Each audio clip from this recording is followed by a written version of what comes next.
Thank you. Are we live and recording and everything set up? Thank you, Yola. Welcome to this evening's meeting of the Finance General Purposes Committee. I'll take all the rubric as read, but I will just mention, please remember to switch your mobile phones off or to silent. This meeting is being recorded and filmed and broadcast live on Facebook. Apologies for absence. Yola, do we have any apologies for absence? No. No apologies. We have an apology from Councillor James. Thank you very much. Are we happy to accept that apology? Thank you. Councillor Moorhood, were you trying to say something? I just wanted to apologise for joining late, Mr. Chairman. No problem at all. I'm glad the link worked. Thank you. Okay, agreement agenda between parts 1 and 2. I think we have no part 2 today. Declarations of interest. Any declarations of interest today? No, that's fine. Dispensations. Any dispensations requested today, Yola? No, thank you very much. Minutes. To approve and sign the minutes of the 15th of February. Does anybody have any issues with the minutes? Everyone agree that they are a right and proper record? Can I see a show of hands, please, for a right and proper record? Thank you very much. I think that's unanimous. Perfect. Smaller grant application, or shall we go straight into the one for our guest? With the committee's agreement, then, if that's all right, we'll move on to the larger grant application, and I'd like to suspend standing orders to allow Mr. Wilson to present his application to us. Can I see a show of hands, please, to suspend standing orders? Thank you very much indeed. Mr. Wilson, the floor is yours. Thank you very much. Yeah, well, I'm not intending to keep you too long. So yeah, I was just going to begin by saying what Citizens Advice does, and then to say a little bit about the service that we've provided to residents of Dawlish over the last 12 months, which has been extremely challenging for us and for everyone else.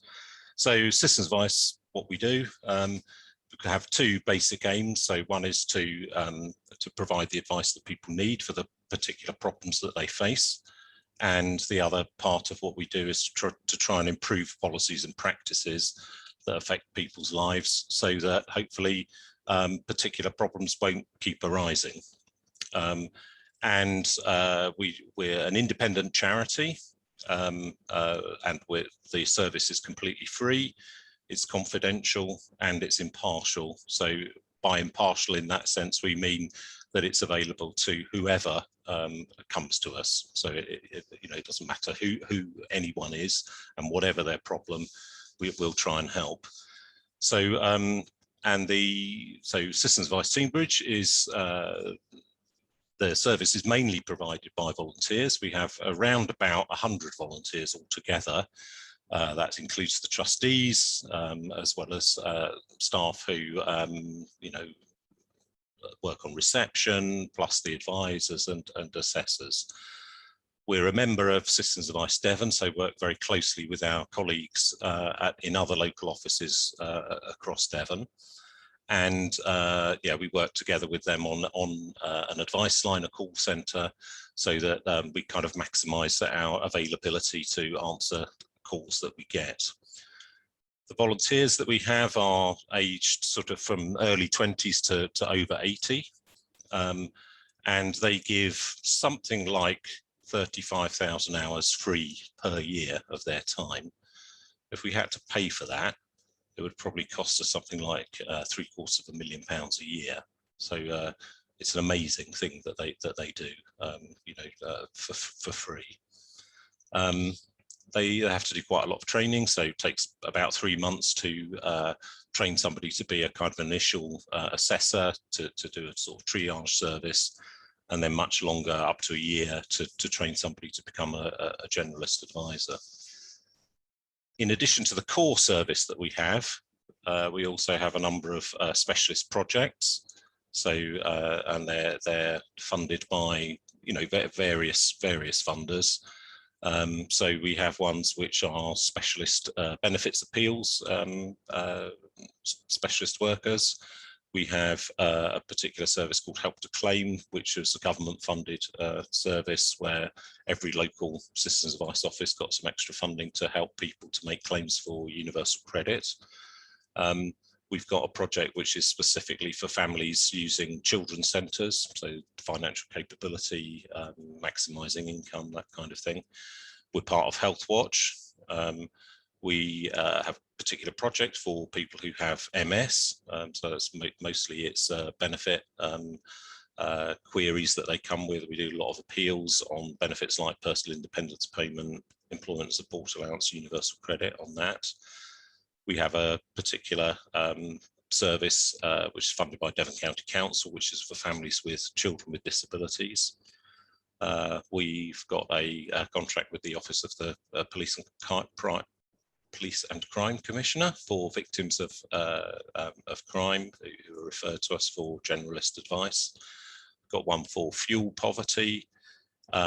We've got one which is called Access to Justice, which is for people who need legal advice, particularly in family law, who can't get legal aid. And we also provide some benefits training for Citizens Advice Devon. And that's available to any organisation in Devon whose work involves advising about benefits. More specifically, in relation to Dawlish, sort of this time last year, we had to close all our face-to-face services for obvious reasons, and that included the service in Dawlish. But our volunteers adapted very, very quickly to the changed circumstances, and we everyone transferred to providing the advice digitally, so by phone, web chat, email, WhatsApp, text, all that kind of thing. It was amazing how quickly the volunteers actually kind of transferred over to that system of doing things, and we found lots of ways around the situation where not being able to see people face to face cause problems. Found lots of ways around that, and yeah, we're able to adapt to the circumstances. And we're now looking forwards to the time when we can make a proper plan for sort of repopulating our offices and hopefully returning to face-to-face advice in Dawlish and elsewhere.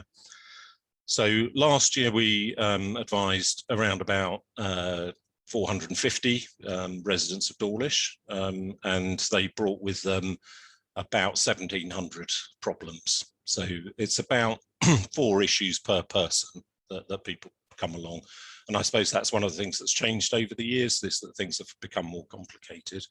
And particularly this year, we found that people, as well as the kind of, of the problems that we're used to advising on, they brought with them additional problems linked with coronavirus. So particularly inquiries relating to housing and employment rose quite considerably over time, as did some, unfortunately, some of the questions around domestic abuse and that kind of thing.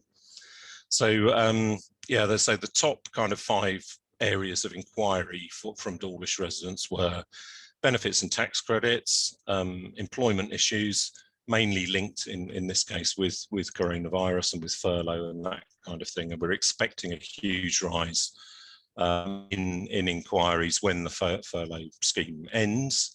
And in fact, the Money Advice and Pension Service, which is a national organisation providing debt advice, is anticipating a 60% increase in demand for debt advice this coming year. So I think there's been a lot of latent demand kind of building up, and yeah, we're kind of apprehensive, if you like, about the amount of demand that there's going to be, as well as obviously the effect that has on the individuals who suffer as a result of it all. So benefits and tax credits, top 1, employment second top, debt the next one, financial kind of services, financial capability the next one, and relationships, family, legal issues being the next one. those 5 account for about 80% of the inquiries that we get, those areas. And around about kind of 55% of the people who come to see us who are residents in Dawlish have a long-term illness or disability. So mental health kind of featuring highly in that category. And we do think that without the service that we provide in Dawlish, then debt, poverty, homelessness would continue to increase. And so the request that we've put in for a grant is to kind of help us to maintain our service, to help us in particular to return to face-to-face advice when it's safe to do so, and to help deal with that predicted rise, particularly in the demand for debt advice. It's, you know, the whole service is about trying to help people who've lost their jobs, who are at risk of homelessness, who's subject to domestic abuse, to try and stabilise their situations, maintain their homes, feed their families, heat their homes, become more resilient generally, return to work and increase their income. And, you know, every penny of the grants that we get go into the advice service, so that we're able to, you know, help the people deal with the problems that they face. So if you are able to grant the request, we'll be extremely grateful, as will, I think, the people of Dawlish. Yeah, and I thank you for the, you know, all the grants that you've made in the past, and I do hope you'll be able to continue to help us. So thank you. Thank you very much. Do any councillors have questions for Mr. Wilson? Councillor John Petherick.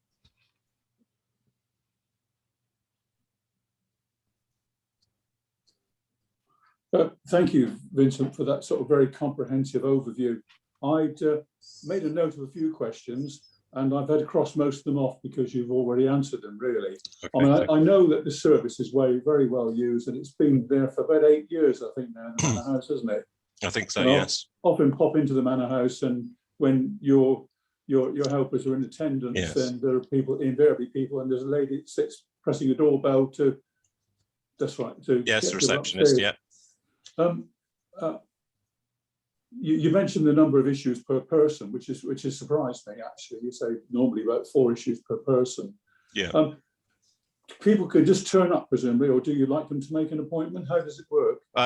At the moment, we're only able to provide the service by phone, so there's no face-to-face. So, you know, so what people will do is the phone service is open 9 till 4 every day, and you know, they'll speak to an assessor who will do a kind of a triage, if you like. And if they're able to help them there and then with information from our national information system, then they'll help them with that. Otherwise, if it's more complicated and some more time is needed, perhaps we need to see some documents, then we set up an appointment with an advisor. You know, work out how we can get to see the documents, whether people can email them or take photos of them or whatever, that type of thing, and then go from there. And then if it's a particular case where we've got a specialised project, then we'll refer people onto that one as well. So that's kind of how it works. And how about the sort of, have you got sufficient helpers to actually answer the phones, and what's the sort of call waiting time? We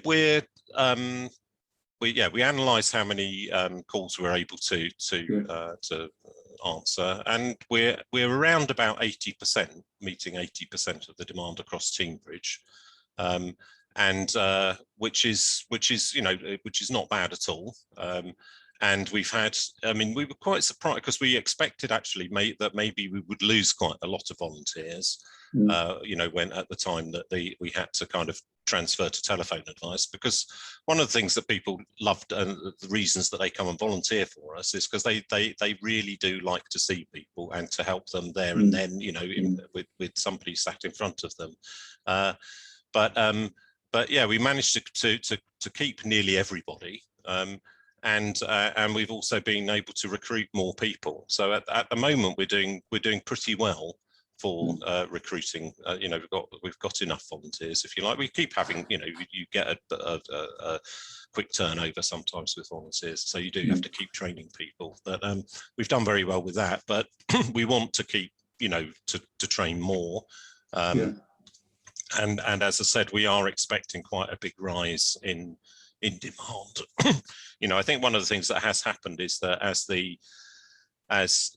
when the first lockdown came along, with everybody staying at home, that reduced the number of interactions that people were having with third parties. And so actually some of the disputes that we would normally be dealing with weren't arising because people weren't interacting with each other as much, and also there've been some easements put in place on evictions and mortgage holidays and that kind of thing. So actually there was a bit of a lull to begin with, and that has over the year, it's increased. It particularly increases when the government announces some new scheme or new rules or something. And so when furlough came along, that caused lots of inquiries. And some, a lot of those easements are still in place at the moment. They'll come off, and things will hit people quite hard, I think. And with debt that that always built up over time, and so we are expecting kind of an increase in demand, and do want to to continue to recruit and to train. But again, I think we've done pretty well really in terms of people coming forward who want to volunteer, and being able to accommodate training, which we've had to change that. We've had to do that by Zoom, and that's that's been a challenge for us to organise ourselves in order to be able to do that. But again, I think we've done quite well in meeting that challenge. Thank you. Just one other thing briefly, if I may, please. So when your potential clients ring in, they get an auto attendant, presumably, and they're still kept on the line, are they, with music or something in the background? Yes. And because of the way the kind of call centre operates, if somebody's not available in Teambridge, it will get picked up by somebody else. In one of the other offices. So we've trying to maximise our ability as a whole to answer queries. Thank you, Vincent. Thank you very much. Any other councillors with any questions for Mr. Wilson? Councillor Lynn GB. Quick point. I was supporting someone with various issues, and it was very complicated because they were European. They had passports from, I think one was from, I can't remember. Anyway, I won't go into the details. No names and no pack drill. But very complicated as the cases are that you've kind of some of the cases you've alluded to. Do you have capacity to see people at the moment outside of Newton Abbot, or is it something that you're having to see everyone if you do have to make an appointment for face-to-face meetings? Is that always going to be at Newton Abbot at the moment until things change?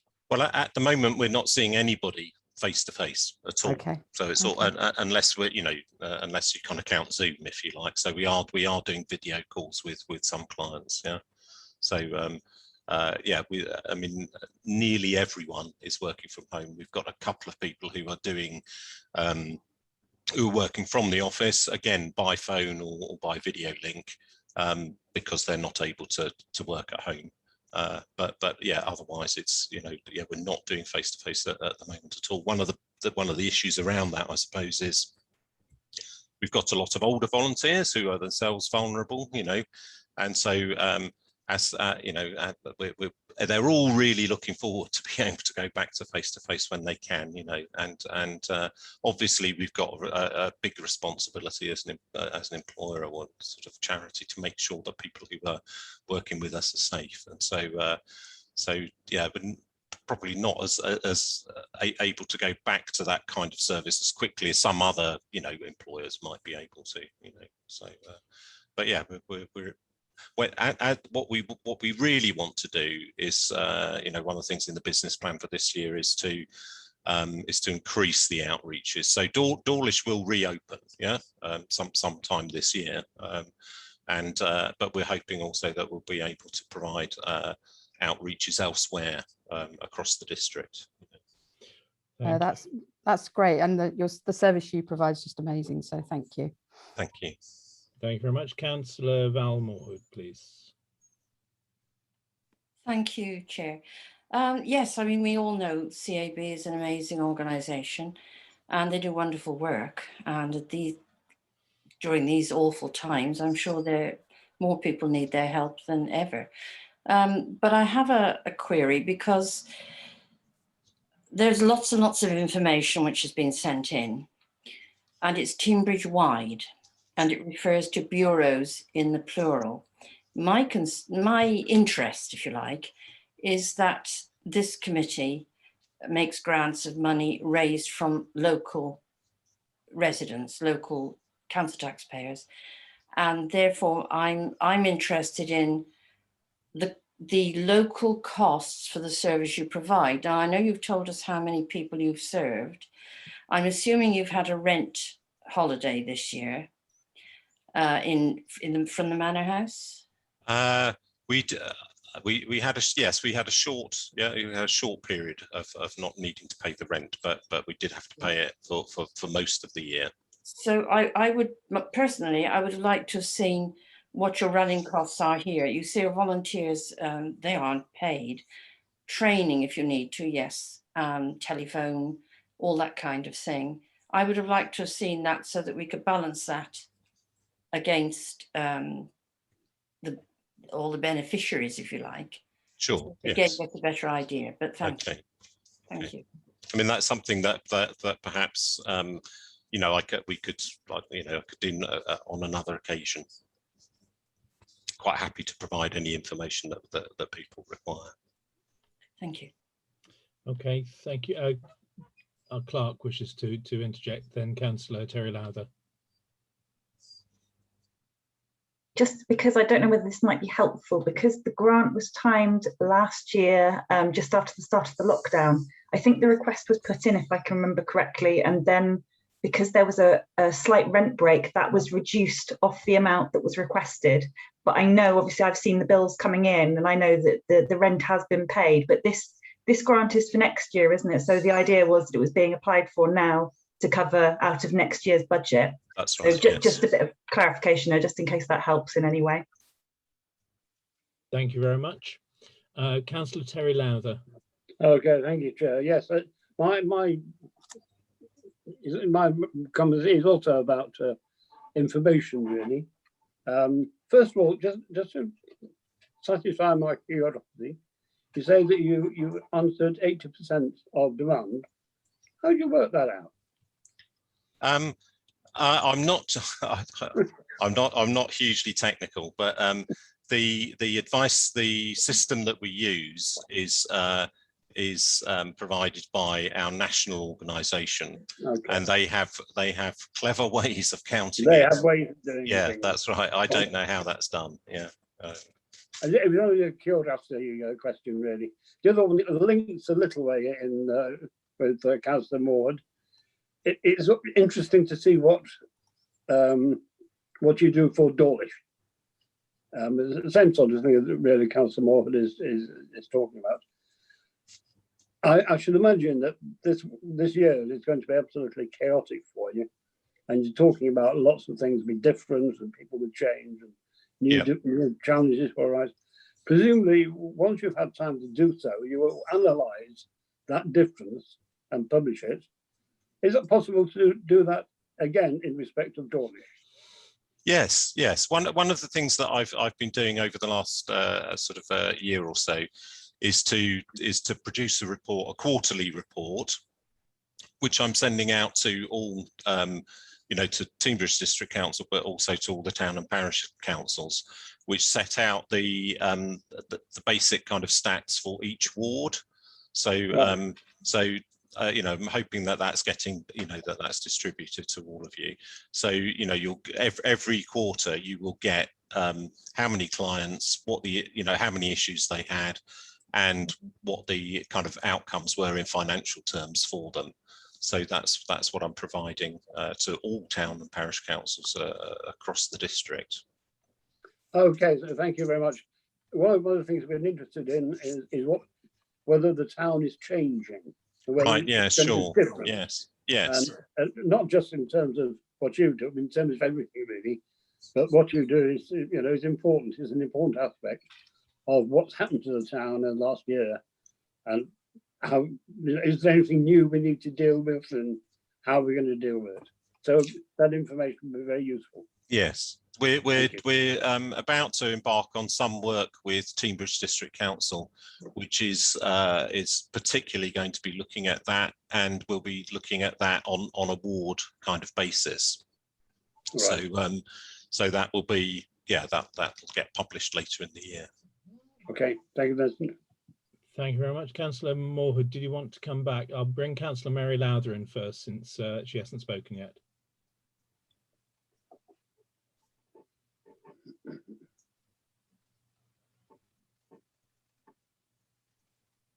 Oh, thank you. The same thing happened this morning. I couldn't unmute.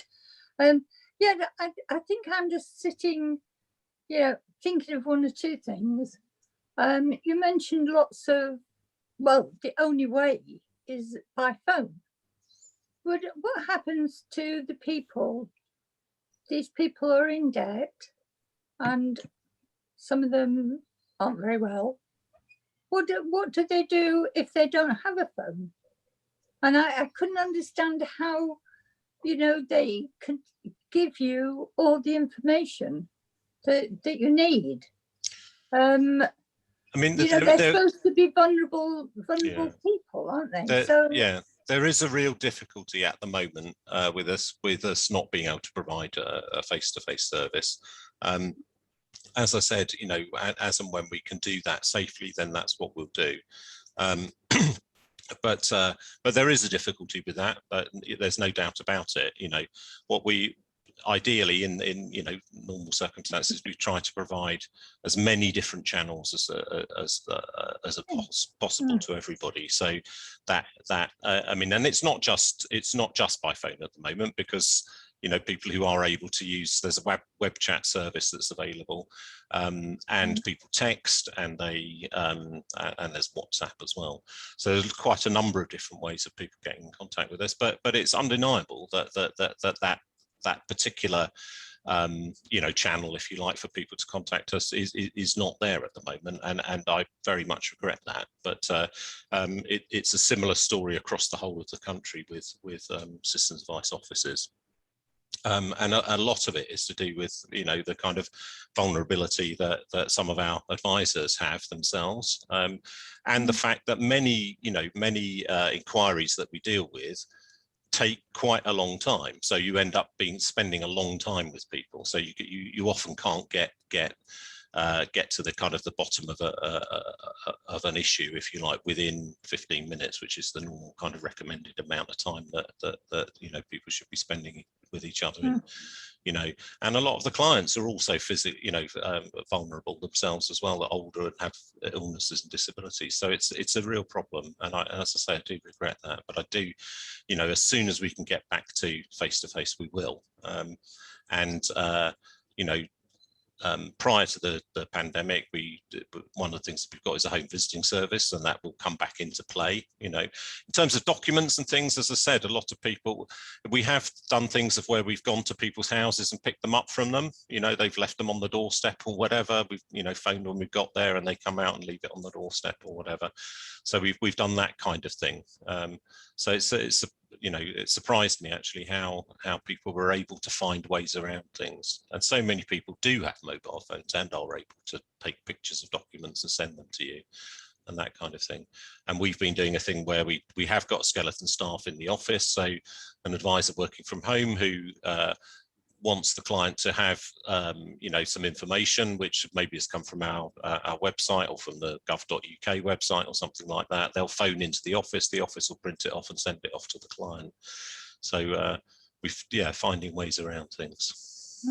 Yeah, it was, I kind of am puzzled that you've got vulnerable people, you've got elderly people, and they all have to either have computer or a mobile phone or a telephone, and then they will get the bill for the telephone. I know it is as it is. Yes, And we're it is about to what move it to a completely free phone number actually from April. So so that's helpful for people, I think. So they haven't had a free phone number up to now. No, No. Okay, but they will do. Yeah, so Okay. that's interesting. Yeah, Thank you. thank you. Councillor Balmore-Hood, I've still got you. I think you wanted to speak again. Councillor Carol Tamlin, if I could just bring Carol Tamlin in, who hasn't yet spoken. Yeah, it's what you raised, Mary, really. I was going to ask that who paid the cost of the core, either the client, which could be quite a long time, I should imagine, to give a lot of information. It could be, I don't know, from experience up to 45 minutes, an hour, possibly. those ones would normally. Do they ask, are they run back, and therefore is it the cost of the volunteer? And are the volunteers paid accordingly? Do they get reimbursed? Yes. Okay. Yeah, if it so the way it works is if the triage system, when somebody first phones in, leads to the situation where somebody requires an appointment, a longer phone call, then an appointment is made and we ring back. Yeah, so we bear the cost of that. Right. Yeah. Okay, thank you very much. Thank you. Councillor Balmore-Hood, I think you wanted to have another. If I may, Chair. It's been a very, very difficult year. I mean, there are all kinds of problems, aren't there? People who can't hear, can't use their phones. Well, if they've got really bad hearing. Luckily in Dawlish, we've got a lot of local groups who are trying to pick up the pieces all over the place. And I'm glad to hear that you say you're going to give out quarterly figures as to how many people are helped. But that brings me back to my first query was, can that be related to the cost of providing that service per bureau? I would like to be able to see that. Yeah, well, at the moment, the only two kind of, well, as and when we go back to face and we reopen Dawlish, we will only have two offices at that point. We had to close the office in Teignmouth and don't currently have plans to reopen an office there. We have got plans for outreach services there. But yeah, that's something that we can look at doing, certainly, is to kind of sort of apportion the cost, if you like, and so that you get an idea of what the cost of running the service in Dawlish is. You can do that. I asked because I remember years ago I used to make regular donations to a particular charity, and I knew that it was going to a particular village in that case. Yes. And they would say what they wanted to do and ask for funds for it. And then I knew where my money was going. Yes, I understand that. They changed, and then it meant that your money just went into a general national pot. And I know what you mean. Donating because I felt I wasn't achieving anything. No, sure, I know what you mean. Yeah. Okay, thank you, councillors. I'm very conscious of the time. Councillor Mary Lowther, if you have another question, then please do. Yes, it was really going back to what Councillor Moorhood was saying about the costing and the amount of people helped in Dawlish. Now, I clearly remember that question being asked last year, and that we were told that they would get the figures out for us, and we don't seem to have received that. So that's just a point I'm making. We do have in the report, in the grant application, the figures for the number of people helped in Dawlish, and very specific Dawlish help figures, if that's what you're referring to. What we haven't got in there, I think, is what Councillor Moorhood was asking for, is the costs involved in running the Dawlish operation. Yes, but last year we asked for that as well. It was spoken, it, may not have been minuted, but it definitely was spoken about. I think Mr. Wilson has said he will get that to us at a later date if he can. I will do. Yeah. I certainly will do. Yeah. Okay. Are there any other burning questions that need to be asked before we resume standing orders? No, thank you very much. Thank you, Mr. Wilson. We'll put you on mute now, and we'll resume standing orders and have our debate. Thank you. So if we can resume standing orders, thank you. And before I go on to ask anybody else to speak, I should have said earlier that as CAB is one of my designated contacts from Teenbridge, I will declare an interest in this, and I will not vote on this particular application, but I will take part in the debate. Right, we have Councillor Lynn Petherick first up.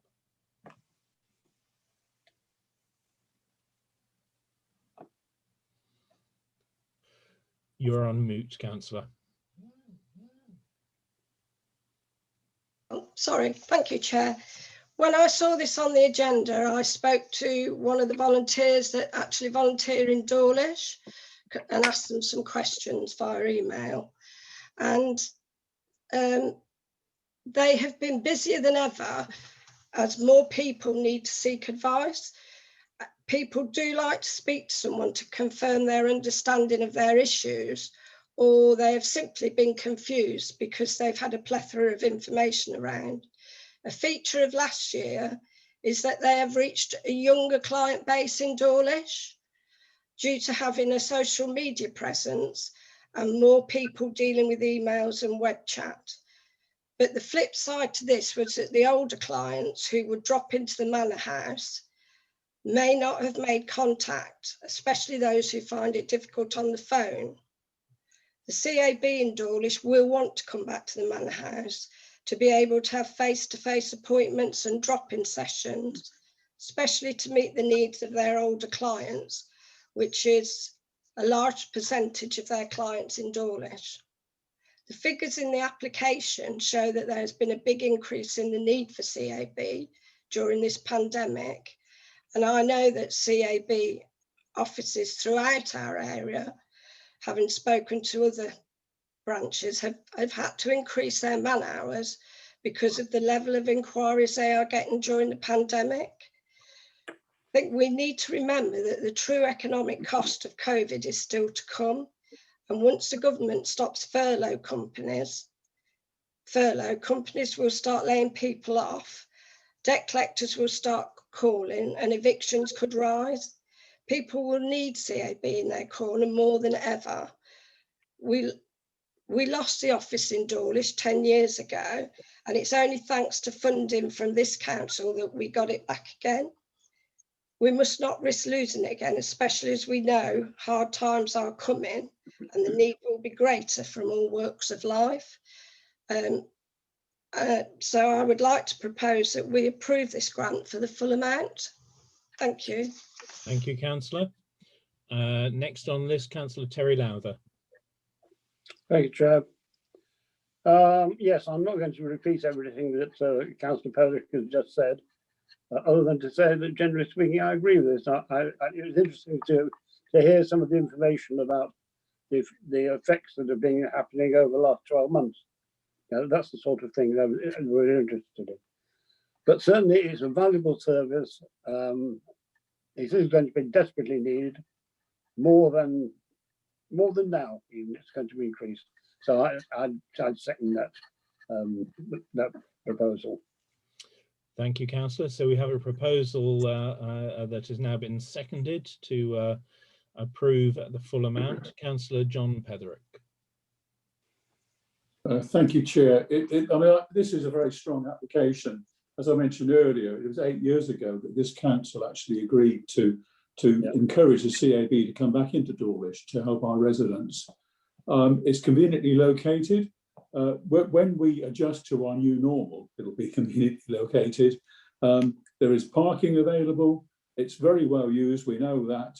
And it's really an absolute essential helpline for those who have issues and they need to meet somebody face to face to get the necessary help that they need. So I am minded to approve this myself and vote for it. Thank you. Thank you, Councillor. Do we have anybody else who wishes to speak? Councillor Mary Lowther. I really I kind of don't know where to come from with that. because all I can think is that at the past meetings when people have come and asked for £5,000, as this team, we did not give them what they asked for. And I think something to come over and send in for £7,500 is far too much. And I think we don't know, we have lost money. We've not been making as much money. And I think that we need to make sure that we have money for when the things start to go wrong in the next 12 months. I think I'm not saying CFP is wrong. I'm just saying, and we do need it in Dawlish, but I think to actually go for £7,500 of Dawlish taxpayers' money, I think it's far too much. I think, no, I would definitely go to either £4,000 or £5,000, but definitely not £7,500. Thank you, Thank you. Councillor. Councillor Valmore. I support what Councillor Lowther is saying. It is a very necessary service. So are many others in the community. And it is the amount being asked for is way over and above anything that we've approved recently for other local groups. Very often where we have a lot more information as to what the local costs are. And I think I don't think, I wouldn't be happy to approve the full amount. This is a Timbridge-wide organisation, and it has got a lot of money in the coffers. It has a lot of support from, for example, Devon County Council, whereas a lot of the local groups don't have that major source of support. So I agree with Councillor Lowther. Thank you, Councillor. Anybody else wish to speak on this matter? I'll call Councillor Lynn Goodman Bradbury, since you've already spoken, Councillor Petherick, then I'll call you. It's a difficult one. I know so many people that have benefited from the support, whether it's by face-to-face meetings in the past or phone reassurance and really good advice that's got them at least further along the road that they need to go. And I just do feel that we've got a real kind of tsunami of problems coming along further down the line. So I understand what both Councillor Lowther and Councillor Moorhood are saying, that it is a lot of money. I think it might not be, there might be a middle way that we could think of.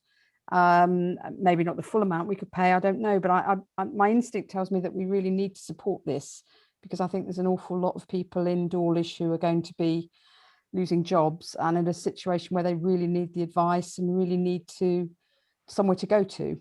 I'm heartened to hear that there is going to be a free phone number for people to contact. And I'm just convinced by the number of people that I know and have referred to citizens' advice and have been helped by them. I think my support is going to go to the full amount. Thank you. Thank you, Councillor. Councillor Linda Petherick. Thank you, Chair. Looking at the accounts, they've actually made a loss of £33,497. But I do think that, you know, people do desperately need this service, and they will need it even more over the next 12 months. I mean, I've seen a lot of cases and I've helped a lot of people over this last 12 months, and the cases have absolutely broken your heart. And without CAB, a lot of them wouldn't have been solved. So I would still stick firm and say that they really do need to have the £7,500, 7,500, sorry. Thank you, Councillor. Councillor Val Moorhood, do you have something new to add? Mr. Chair, I would propose that we offer £5,000 grant. Okay, thank you, Councillor. Before we can deal with that, we first of all have to deal with the proposal that has been seconded, which is for the full amount. If that proposal were to fail to win a majority, then we could deal with a second proposal. Would you like to put forward instead an amendment, which we can deal with first? Do you want to try to amend that proposal that we've currently got on the table? I would be prepared to amend that we offer a grant of £5,000. Do we have a seconder for that amendment? Councillor Mary Lowther, you're seconding it. Okay, so our first vote, anybody else want to speak on this at all? Okay, so our first vote will be on the amendment, which would change the proposal to offering £5,000. If that wins, that becomes the substantial motion, and then we vote on it again to see if that will then pass this committee. So if we vote on the amendment, so all in favour of the amendment of changing the proposal to £5,000, can I see show of hands in support of that amendment, please? Okay, thank you. And those against? Thank you. And those abstaining? I'm not taking part in the vote, as stated before. Thank you. That amendment has not succeeded. So we now move on to the proposal, which is for the full amount. Can I see a show of hands, please, in favour of the proposal for the full amount to be paid? 1, 2, 3, 4. Councillor Terry Lowther, I can't see your hand, whether it's up or down. I wasn't quite sure where. It is up. So that's 1, 2, 3, 4, 5. And those against? That's 2. Any abstentions? No, I think that's everybody. So that has passed. So the full amount is paid, will be paid. Thank you, Mr. Wilson, for coming along this evening.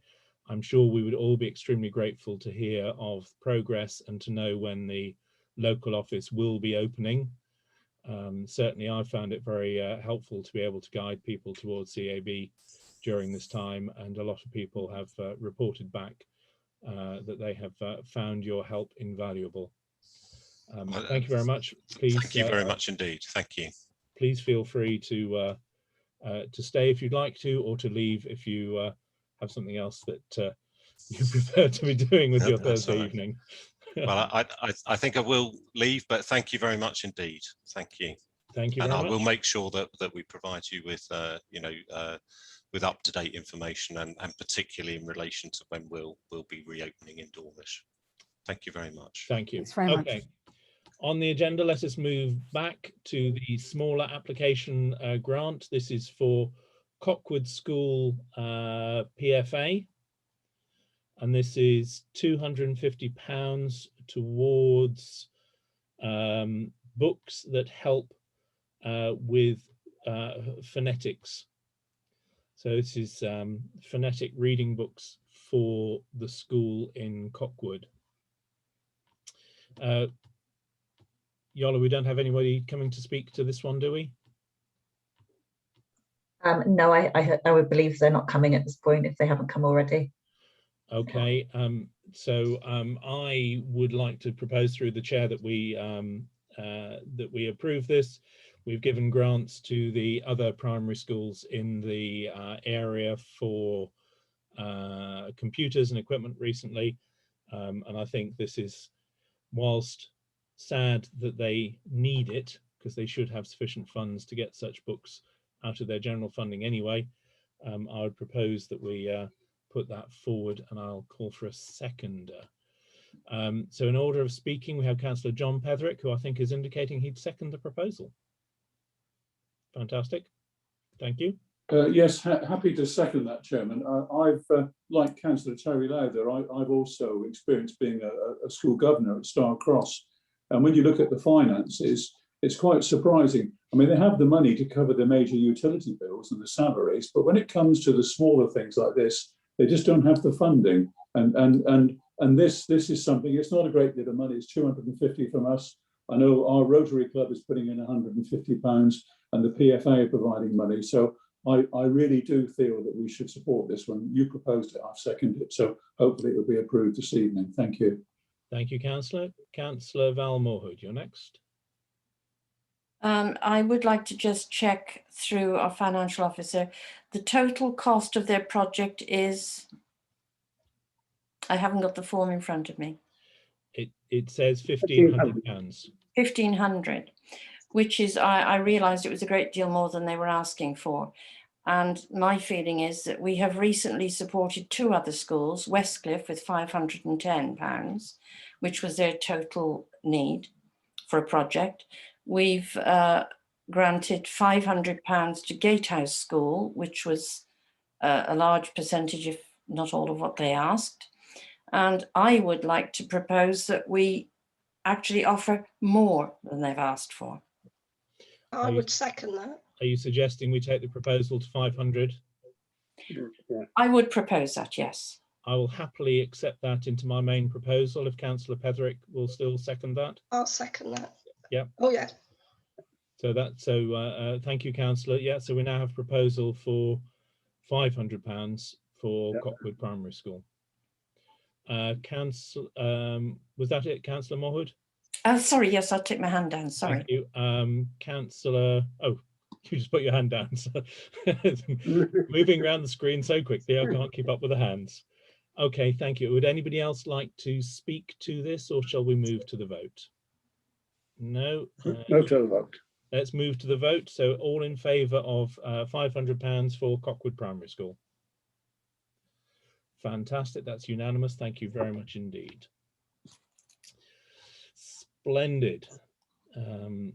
Now we move on to the committee terms of reference. All the way down at page 115.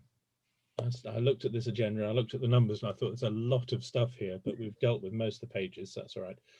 Page 115. Now it's slightly laid out slightly confusingly perhaps in the agenda, in that we have what looks like pretty much the original terms of reference. Then following that, we have a set of comments and suggested amendments from the clerk.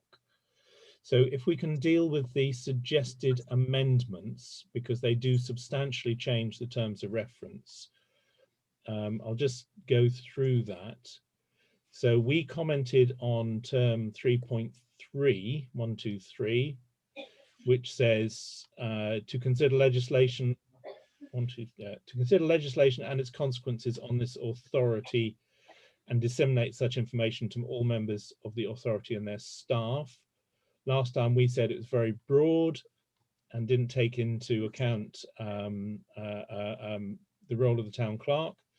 The town clerk has suggested, having commented and broadly agreed, that we insert the word financial, which I'm very happy with, to consider financial legislation and its consequences for the authority and disseminate to all members of the authority and the staff as appropriate. Councillor Moorhood, I'll come to you in a moment. I'll just like to sort of run through these.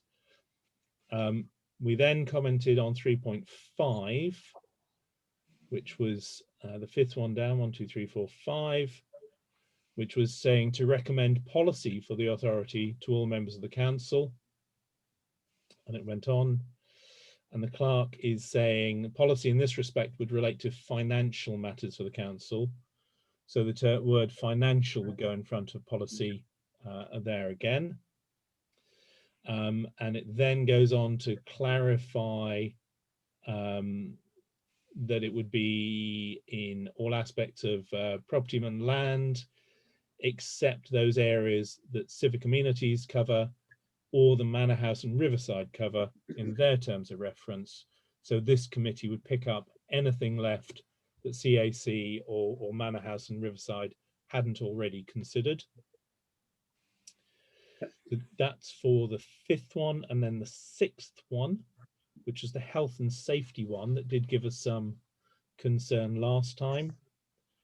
The clerk is suggesting that we delete 3.6 that says this committee has an overall view of health and safety, in that the clerk himself is the the responsible person in terms of health and safety, and the town council is responsible for overarching health and safety, but the town clerk is as the proper officer, is the responsible person.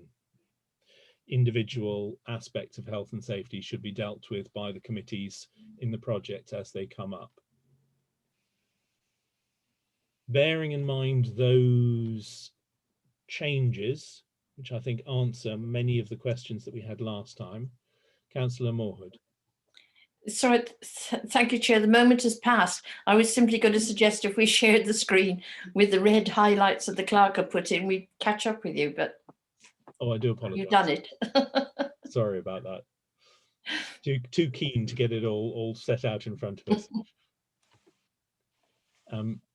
Any comments on the Councillor Terry Lowther? Yeah, it's just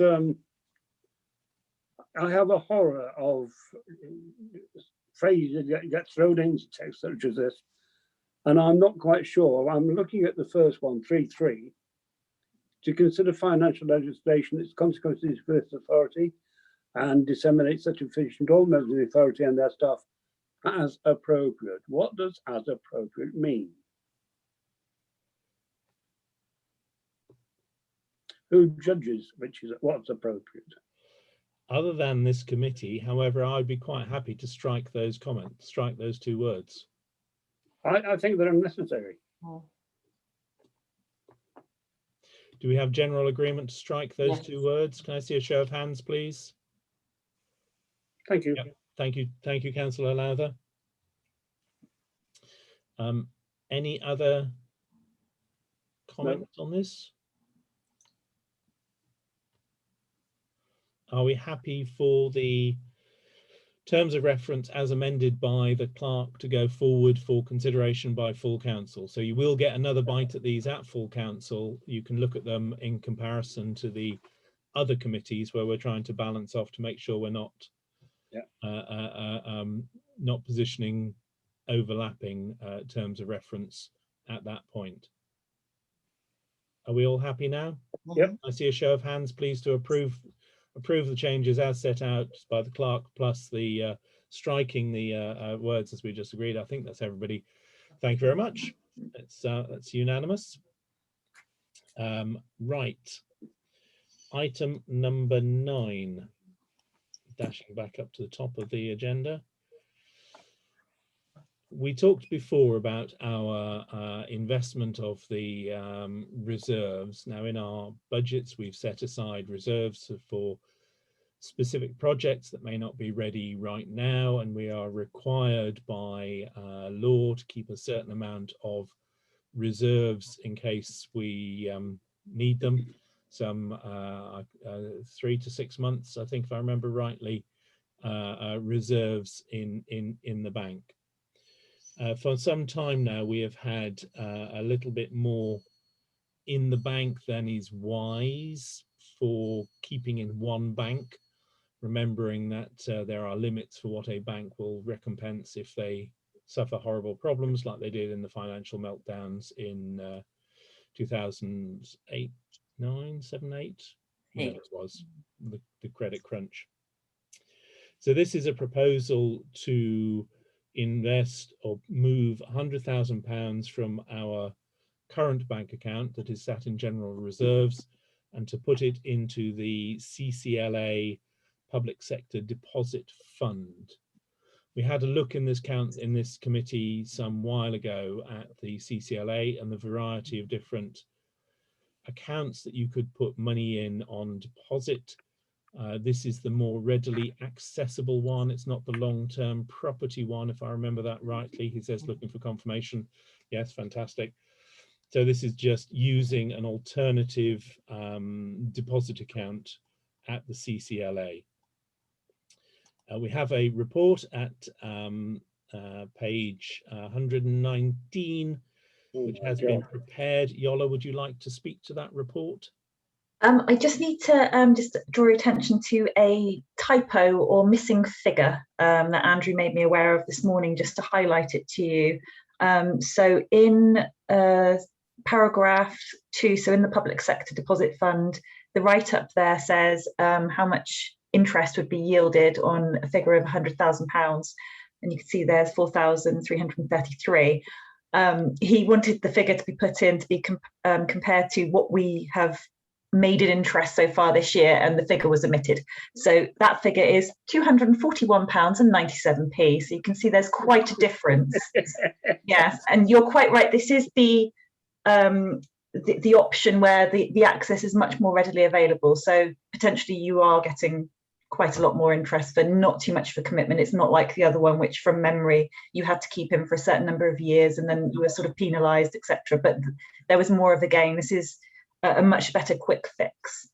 So to sum it up, you've suggested a moving to a new deposit account that will earn us £4,333 or thereabouts, as opposed to the current setup that will earn us £200. £241.97. Yes. I do apologize. I would like to propose through the chair that this is what I would term a no-brainer. We should do it forthwith and immediately. Can I have a seconder, please? Second that. Pick one. Pick one. Councillor Terry Lowther, since you're there and I'm happy to second that. Yes. Unmuted, although I think Councillor John Petherick might well have been first, but I think it was a pip to the post there. Okay, would anybody like to speak to this one? Councillor Petherick. Thank you, Chair. I'm sure it's a really viable thing to invest our money in, and lots of other local councils have gone for it, and some have invested, a lot of money. But the document that Yola was referring to earlier, paragraph 3, I just would like some clarification on the interest rate, because there is a small fee of 0.08%. That's taken off our interest or off the capital?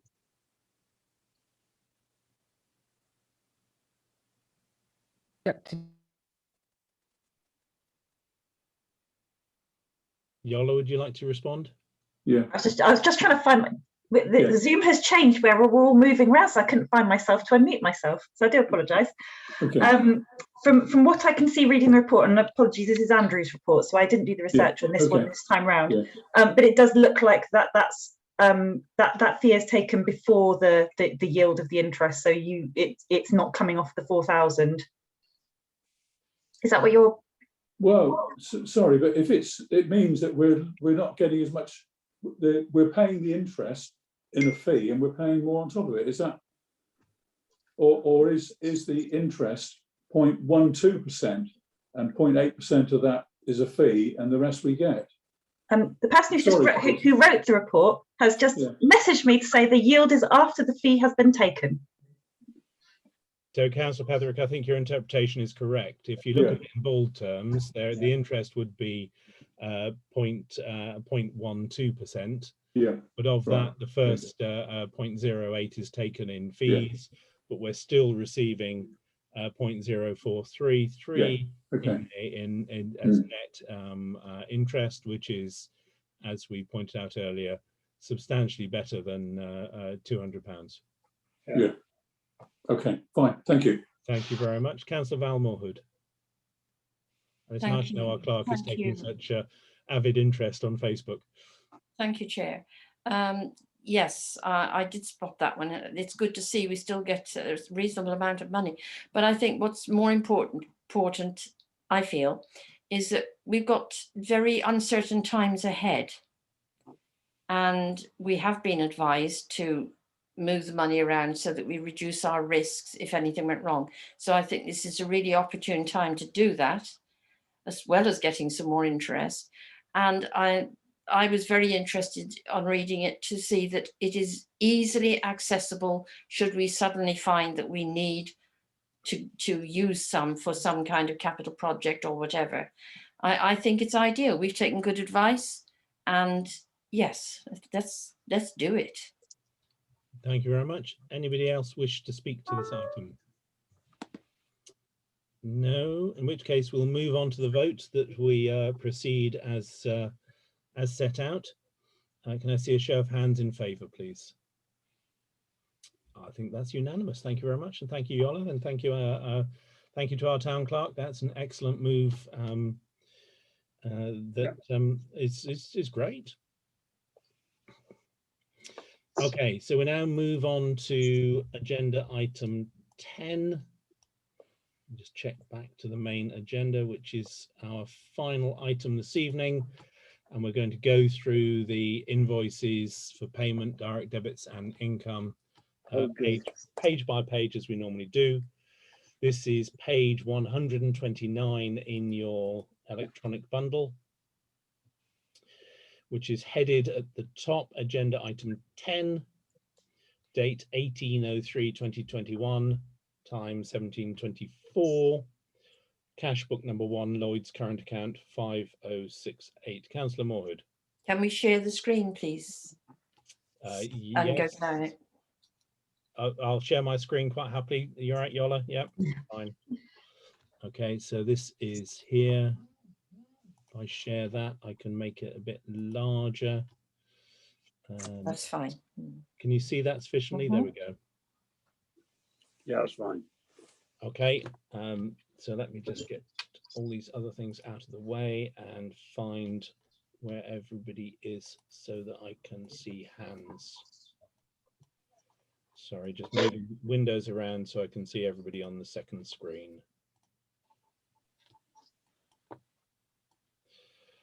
There we go. It's ridiculous that I now need 3 screens to be able to do anything. Okay, so looking at this page, do we have any comments on this? That starts off with allotment payments, CAB rent banked, down to waterfowl adoption. I'm going back to all that dredging, thinking about waterfalls. Waterfowl adoption. Any comments on this page? Nope. I shall scroll down. Okay. Code correction. That is something that was simply put into the wrong place. This is the refund of the money from the Teignmouth and Dawlish CIC that has now presumably been wound up. Is that right, Yola? Correct. So this is just, it's not in and out and in. It's just putting it into a different account, I presume, from this. It was paid into one. Well, I wasn't sure quite what code to put into, so I think I originally put it into a miscellaneous code, but then actually put it back into the promotions code because it was to be used for purpose of the Teignmouth Love Dawlish website, which again is a 50% bill. So if it doesn't appear on this month, it appears in March. Yeah. Okay. Thank you very much. Any comments? Any further comments on this page? Nope. I'll scroll down to the next half page then. So we're still on the receipts for month 11. Allotments, waterfowl. It's nice to see money still coming in for the waterfowl. People are superbly generous towards the waterfowl. It's great. Any comments on this page? Nope. Moving on down. COVID support grant from Teambridge. Nice to see that coming in.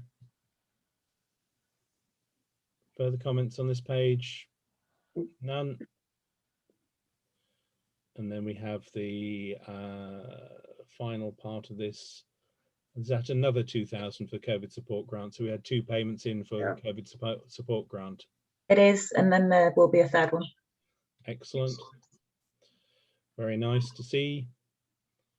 Okay, any further comments on this page? No, I shall move on to the next. So this is payments going out.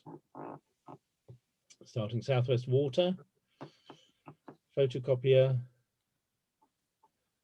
Where was the no cycling sign? The Black Swan printers no cycling sign. Where did we put a no cycling sign? I don't remember that. I can't remember on the invoice. I know that it was paid for out of the grant that came in on the other part, so, but I don't know the exact location. I should know. Apologies. Okay, fair enough. Could I ask what the clocking system is? Flexi time planner. That's our HR system where we record our hours, which is obviously quite critical at the moment, being at home. So we can all sort of click in and click out. We've got it on our mobiles as well. Okay, thank you. Okay, thank you. Any other comments on this page?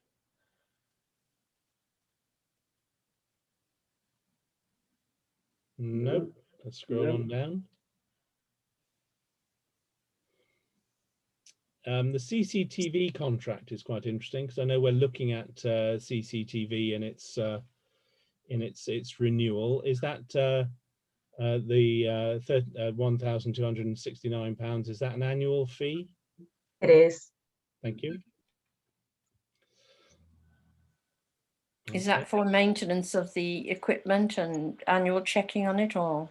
Yeah, it's the overall annual contract, and then we have a separate electricity bill that I think the CCTV working group will be speaking at the next F&GP on any progress that's been made on the meetings in between, just as a heads up there. Oh, that's interesting. Yeah. Thank you very much. Any other comments on this?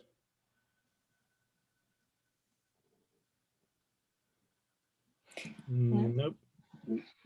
Okay, let's move on. The final page here from that West 1 card.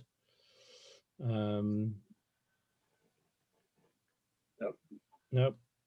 All right, let's move on. More on the 1 card. Helping Dawlish shopping.